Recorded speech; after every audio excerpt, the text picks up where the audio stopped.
You are listening to the Scars and Guitars podcast series. My name's Andrew Mackay-Smith, and I have a wonderful interview subject to share with you on this particular instalment of the show, Mr. Ronnie Romero.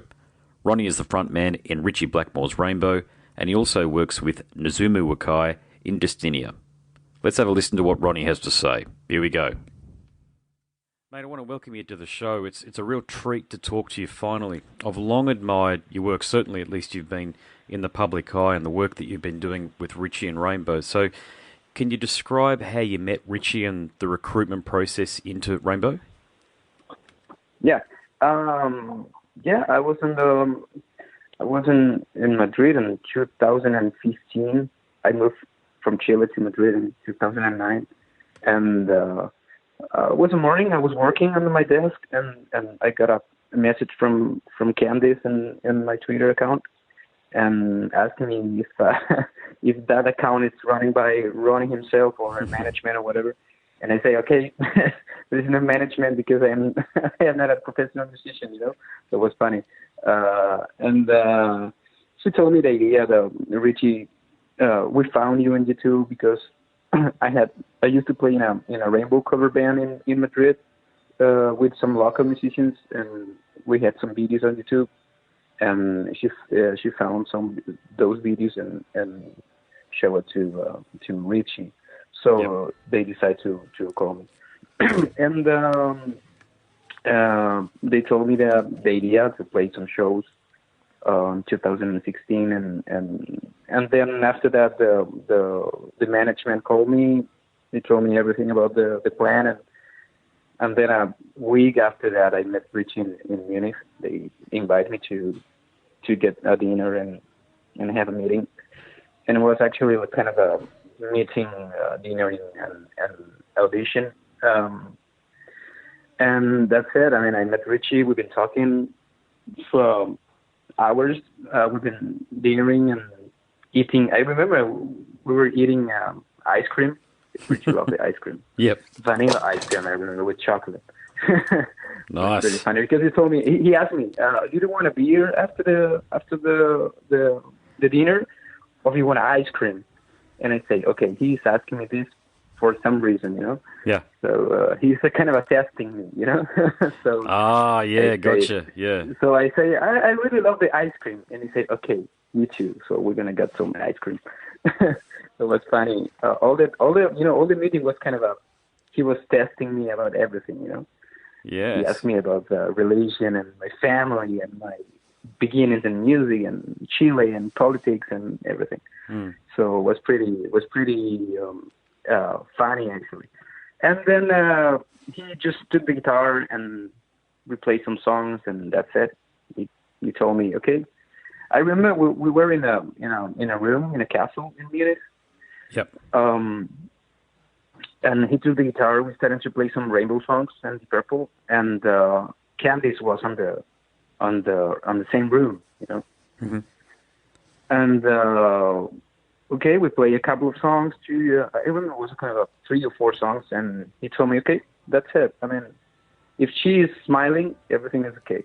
So that was my audition, Yeah. And that's it. I mean, here we are. Wonderful. And when you say you were having conversations with him, was there anything about who he is, his personality, that really surprised you? Because I have read an interview where you said his public persona and the way that he's personified by the media is nothing like what he's like in person. So was there anything else that really surprised you about Ritchie when you were having conversations with him? Actually, everything, because he was totally the opposite that I thought that he was, was obviously, I mean, I am a really big Rainbow and Deep Purple fan from the very beginning, like I told you before. I'm starting to listen Deep Purple when I was 6 years old because my father was a really big fan, and obviously, this public, personality. Rich is a bad guy. It's really hard to handle it or whatever. And and then I met Ritchie, and it was a really, really nice guy. We've been talking, laughing. He loved to do jokes, and I know. I mean, it was totally different. totally. I was very surprised, actually. Yeah, you're Very just... surprised. And even now, he always treated me really, really well, like a friend. You know, he's not a hard guy to work with him. You know, it's totally the opposite. Well, that's what... I've had two conversations now. You're the second. The first bloke that I've spoken to was about... God, it was over 15 years ago or so, but Bob Daisley, the Australian bass player that worked with him in Rainbow in the 70s, I had a conversation with him about all of the wonderful artists that Bob's worked with, and we had a really good conversation about Ritchie, and he mentioned sentiments similar to what you're talking about. Look, he didn't give me anywhere near as much detail as you've provided, but he did say that, he was easy to work with. He lets you know what you need to do, and you just do it. Yeah.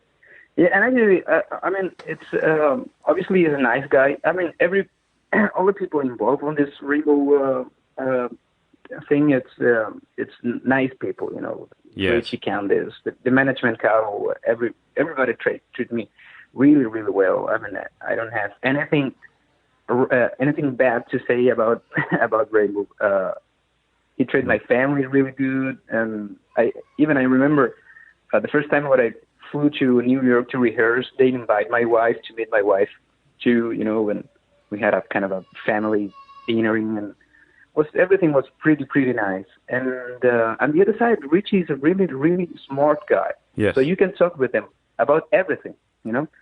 You can talk with him about not just music, obviously, because, the most of the time we talk about music because obviously I need to know things about Ritchie and like a fan, and, you know, he gave me some advices about the music industry and whatever. But we can talk about I don't know, movies and astronomy and politics and religion and whatever. So it's a very, very interesting person to meet and spend time with him. And what about fan feedback as well? Because I've read a lot of the comments out there on YouTube. There are some extraordinary videos out there, and your performance with Ritchie and the rest of the band members in Rainbow. Yeah. Overwhelmingly, they're very, very positive. Now, you've stepped up to fill some very big shoes, it must be said, but you're bloody doing it, and you're doing a really good job at doing it. Now, look, I wouldn't say it if I didn't feel the case. It was the case, I just wouldn't say anything. But do you feel, and it might go without saying, but I will ask the question, how much pressure do you feel to perform and live up to people's expectations, given you're taking the role that Ronnie James Dio was once in, Joe Lynn Turner, the list goes on. There are so many wonderful vocalists that you're now stepping into the same shoes as. So how much pressure do you feel? Well, I think it's the normal pressure that you can feel doing that job. I mean, but not that much. I mean, from the very beginning, Ritchie gave me enough confidence and freedom to do my job. You know. Yeah. He never wanted to make me perform in or have a copy of the original singers. You know. He was just telling me, okay, you can sing this, sing it in your way. You're Ronnie Romero, you're not Ronnie James Dio or whatever. So, and you're doing great and blah, blah, blah. So I have enough confidence from the very beginning to do my job in the way that I am doing. And I think it's from the very beginning that people like it. So I remember the first show was a kind of a weird on the pressure side because obviously, you know, the first show in front of, I think it was 18,000 people. Yeah, that's a lot, yeah. Yeah, after 25 years without Rainbow performing any songs, so obviously it was a kind of a pressure there. But after that, even the last shows in Rush and other places was a kind of a big party, having fun. It's about to have fun, I think. Yeah. And you can notice that if you compare the first shows in 2016 and from the last shows, it's totally different because by now we are having real fans doing the Rainbow songs. It's an interesting combination of musicians that Ritchie has selected this time around. Okay, so you are the archetypal rock and roll heavy metal frontman in my view. You've just got the charisma. You've certainly got the vocal chops. But a lot of the commentary, again, that I'm reading online is focusing on the bass player and also the drummer that are in the band. So did Ritchie have a specific strategy about what he was trying to do with Rainbow in the new millennium that you're aware of, or was it just he was already working with these guys and he just decided, oh, well, I only really need to bring in a vocalist now to complete the picture, and I'll just take it from there? Well, starting that, obviously he had a strategy, Yeah. obviously. He never do anything without think about it. It's obvious. I mean, is enough. He has enough passion to do music, obviously, but he's like I told you before, he's a really smart guy, and he always do everything with a reason. Yep. And I remember at the beginning, 4 years ago, when we started the rehearsings, and I was a little bit surprised too, because he took David from Blackmore's Night on drums.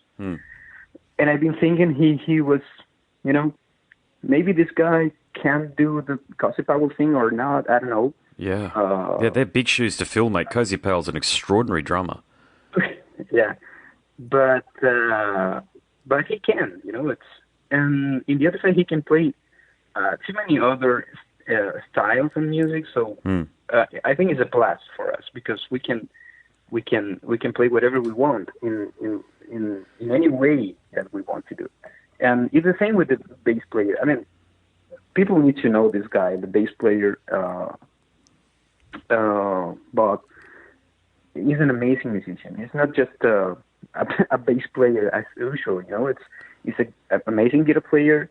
He can sing really well. He has a kind of a soul voice and style. Okay, yeah. And it's very smart playing music. So I think from the beginning, Ritchie has, to me, the strategy is about to get the 70s feeling, because every rehearse and even on the shows, we jam a lot. We never play the songs with a solid structure, Or we never play the songs or the same songs and the same order on the set list in every show. So every time we are jamming, and with this drummer and with this bass player, we can do that. Besides the keyboard player, which is amazing, Jens Johansson, obviously. Oh, Jens Johansson, yeah, he's fantastic, yeah. Yeah. So I think that the thing is that we can jam all the time, and Ritchie loved to do that. It's like a Deep Purple in the 70s, Yeah. If you remember the Deep Purple shows on the 70s, the live shows when they were jamming all the time and improvising and playing, I don't know, maybe 10 minutes or 15 minutes long songs, Yeah, I've seen the videos on YouTube where John Lord sets the tone for where the musical direction is going in, and the rest of the band just follows. So it ends up being a bit of a trade-off between John and Ritchie in a lot of those videos. They're wonderful videos to watch. I love getting a cup of coffee or a beer and sitting down and watching those things, because they take you to another place, don't they? There's a real magic about it. Yeah, so I think the idea was bring that feeling from the 70s and put it again on the actual time. And I think it's really great because, like I told you, even on the rehearsals, we can play, we can jam, they can improvise guitar solos and guitar keyboards and even drum solos and whatever. So will be completely different if you bring just a sessionist musician on the drums and on the bass, and they play just the songs and that's it. There's no magic around that. So I think it's a great idea to bring these musicians because they can do that. So you're not just working with one fantastic guitarist, you're also working with an outstanding guitarist from Japan, Nozomu Wakai. I hope I've pronounced Nozomu's name correctly there. But tell us, did you meet Nozomu prior to meeting Ritchie, or did that collaboration come about because of the work you were doing in Rainbow? No, actually, I mean, obviously, all is connected. But I met Nozomu in 2016 because I've been playing in Japan with my band, Also Black. Okay. And obviously, we were playing there because I am the Rainbow singer, so it's kind of the same thing. Yep. So we were playing in a festival, Low Park in Tokyo. And the people from the record company, the World Records, they introduced me to Nozomu. And at the beginning, I was not paying too much attention on Nozomu, obviously, because I don't know too much Japanese musicians, and he gave me a couple of CDs, and when I back home, I put the CDs and I say, okay, this guy can play. so it's very, very interesting. It was very interesting to listen to it. And then after that, a couple of months after that, they told me the idea to play, to sing just one song on his new album. And I say, okay, that's pretty much nice to do it, so I can do it. And I remember that I recorded a song here in Madrid in my studio, and I sent the song back, and they told me, okay, can you sing 11 songs on this album? So yeah, that was the beginning. Wonderful. Do you sometimes have to pinch yourself when you're on stage with Rainbow? Obviously, you're working alongside of Ritchie, but now you're working alongside a bloke who I think whose name is only going to... It's a bit like you, mate. You're going to become, if not a household name, you certainly are a household name to musicians. So you're working alongside of these two extraordinarily gifted guitarists, but think back, say, 20 years ago, because I think you're about the same age I am, because I'm 40. Did you think that there was even a possibility? Chile is a country a bit like Australia, and that we can feel like as though we're a bit far away from everything. But did you ever envision that you'd ever be at the level and performing at the level you are in 2018? Well, I always had a dream to be a professional musician. You know, I mean, I was born in a family of musicians. My father was a singer. My mother used to play the guitar. My brother is a drummer. My grandfather is a saxophonist. He played in an orchestra. So, you know, I grew up listening to music and playing music, and I can play different instruments and whatever. So, and I always had the dream to do it in a professional way. Obviously, life is different, and I just studied my careers, and I got my regular jobs, you know. Yeah. And then at the time, like I told you at the beginning, I met the girl who is my wife now by Facebook 10 years ago, and then he was living in Madrid. I was living in Santiago in Chile, and we met, and I moved to Madrid, and that was the beginning because I started to playing in a professional way here in Madrid. So obviously, I always want to do it in a professional way, but I never imagined to do it in this level. Not just playing with. I mean, I used to work with amazing musicians from like Leo Leone from Bogota, and even my band Lords of Black, we are working in a really good way. Yeah. Nozomo and others, and but playing with Ritchie Blackmore, it's something that I never. That's right. I mean, you can do it. Yeah, it's an incredible thing, and I think it's just such a wonderful story. It's a parallel a little bit with oh gosh, I've got a mental blank. Sorry, what was the name of the singer that joined Judas Priest for a period of time and Rob Halford stepped out? Ripper Owens, there. Tim Ripper Owens. Yeah, Tim Ripper Owens. I mean, there is a couple. There is Tim Ripper Owens, and there is Arnel Pineda from Journey. Yes. Oh, yeah. He's a Filipino, right? He's fantastic. Yeah. Yeah.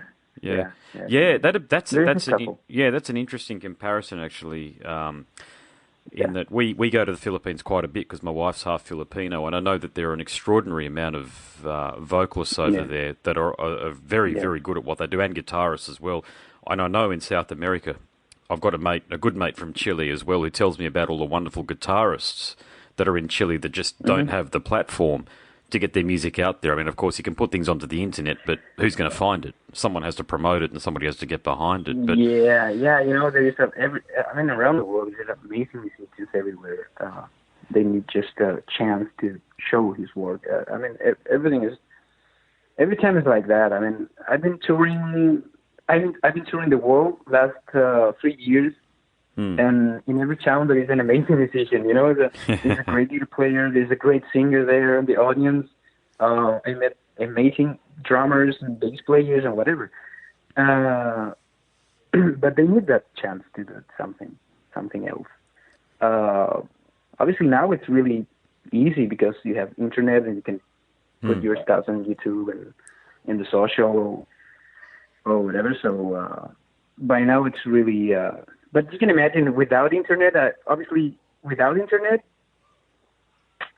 wouldn't have got the chance to do this.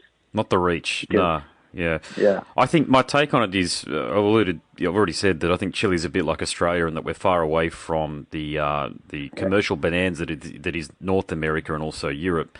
And we've actually, a bit like what you've had to do, you've actually had to physically move. Even with the internet, you still had to move to Madrid. And I think a lot of Australians have to do the same thing. So my take on it is you've got to have the talent, which you've got, but then when you're given the opportunity, you don't stuff it up, which you didn't. And that's what leads to all of these wonderful opportunities keep on continuing coming through to you. Obviously, there's a good thing because you have internet to show your stuff to the people. But in the other hand, it's really hard because there is too many things on the internet to watch. You know, so maybe you have the 0.01% chances to some important person can watch your stuff, but anyway, you need to try. I mean, everything is about you try and hard work. The most of the time, the people told me, "Oh, you're a lucky guy," and I say, "Yeah, I have lucky, but on the other hand, I've been working really hard to do it." Yeah, you've worked your ass off for this opportunity. Yeah, I can tell that. I can see that. You can't get up there and fake it as a musician. I'm a musician as well, as you can probably tell through some of the comments that I've made. I'm a bass guitarist and do play a little bit of guitar, but I've worked in bands for the better part of 20 years now. And I get so sick, to be honest with you, of musicians that tell me that they can do things. Then when you get up on stage, I've actually had people up on stage shake, not be able to perform. You've been through it too. You've probably seen people do that. And you think, well, why didn't you tell me that you couldn't do this before you get up in front of, in my case, it's only 50 or 60 people. It's nowhere near the amount of people you're playing in front of. Yeah. But still, you've got to have the confidence in your ability, which in my view comes down to the amount of practice that you do in your own time. Yeah. I'm forever practicing, just constantly going over things and just doing things to give me the confidence that when I get on stage, I can nail it. And I can tell it's the same for you. Yeah. Yeah, I mean, I always say to the people, when the people ask me about this, and they told me, okay, you're a lucky guy, and I say, yeah, they need to work really hard to do it. And be prepared for when you have the chance. That's the thing. Because if you can imagine, Candice send me a message and they say, "Oh, we saw you in a video in YouTube playing the Man of the Silver Moon thing in your house," and I say, "Oh yeah, but I can't do it on live." So you need to be prepared for that. I think the only way is work really hard to.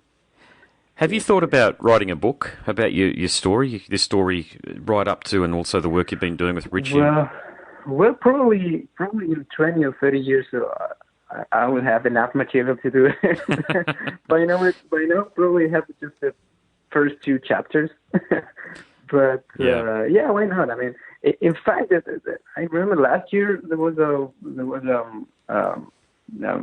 movie director. They told me that we can do a documentary of my life, and I say, okay, I really want to do that, but when I will have maybe 70s, because by now there is not too enough material to do movies, So, well, it's an inspirational story, and I think that when people get to know you, because you're very personable and you speak very well. It's the same thing like when the record company. They tell me, do you want to record a solo album? And I say, are you kidding me? I mean, I'm just starting with this. I've been working professionally just 4 years, and you want me to do a solo album? Maybe I will do it when I was 50. Yeah. Maybe. Well, you're very humble, mate. I think it's not the right time to certain things. I'm just need to be focused in my career and do the best way that I can with the best musicians that I can get, and then time will tell. It's not a must to do it right now. So the obvious question then for you is, in terms of when you mentioned that word career, is there a Rainbow album in the works? Well, I don't know actually, because it's really, It's a tough question. Most of the time I don't have too much information about the Rainbow Camp, because I can understand that everything is about Richie's feelings on the music. So maybe they can prepare a tour and then Ritchie say, I can't do this anymore. Sure. But yes, we've been working in a couple of songs like waiting for a sign. And the songs are there, we're already recorded. Wonderful. But, Okay. not great news. enough for an album. Not enough for an album, of course. But we will see. I mean, I'm waiting for Ritchie call, Yeah. If Ritchie said, okay, Ronnie, you need to move here to New York and we're going to record an album or whatever, I think we are prepared to do it because we've been playing together. I mean, all the band we've been playing together the last 4 years, and we are the right mood to do it right now. Sure. Obviously, like I told you, depends on Ritchie. We will see. We will see what happens. So you mentioned there that there were some songs already in the can insofar as songs had been written, and are they in the vein of some of the classic material like Stargazer and the like?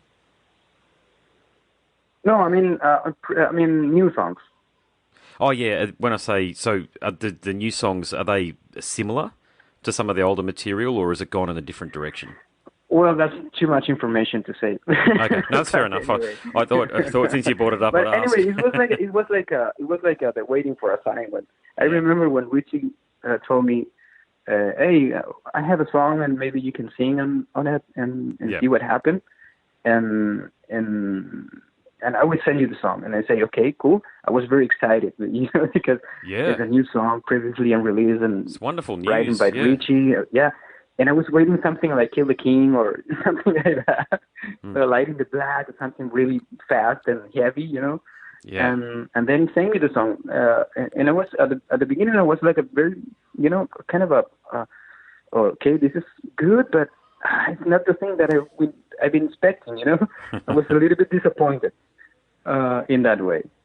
But when I recorded the song and I was starting to listen to the song, and it was totally, surprised because it's a song that perfectly fit with the early Rainbow material, the first album. Actually. Unreal.